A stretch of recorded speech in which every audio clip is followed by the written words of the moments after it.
সন্ধ্যা সবাইকে। তো দেখো, কালকে এই সময় কিন্তু আমি লামডিং থেকেই ভিডিও করছিলাম, আর আজকে এই সময় আমি আগরতলা থেকেই ভিডিও করছি।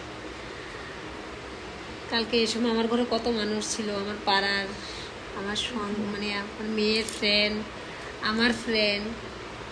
কালকে কাজ করে একটু সময় আবার ফ্রেন্ডরা আসে, ওদের সঙ্গেও গল্প করি।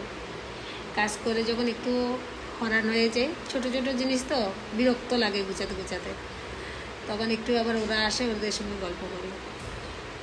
আজকে কিন্তু খুব মনে পড়ছে ওদের কথা বা লামডিংয়ের কথা, সবার কথা ভীষণ মনে পড়ছে।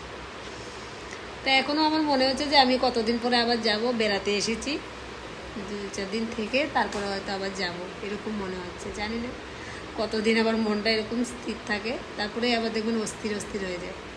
লামডিংয়ে আমার কেউই নেই আত্মীয় স্বজন, তারপরেও মনে হয় যে আমি বাপের বাড়ি ছেড়ে এসেছি। এত কষ্ট লাগছে আমার নিজেকে, ভীষণ মনে পড়ছে।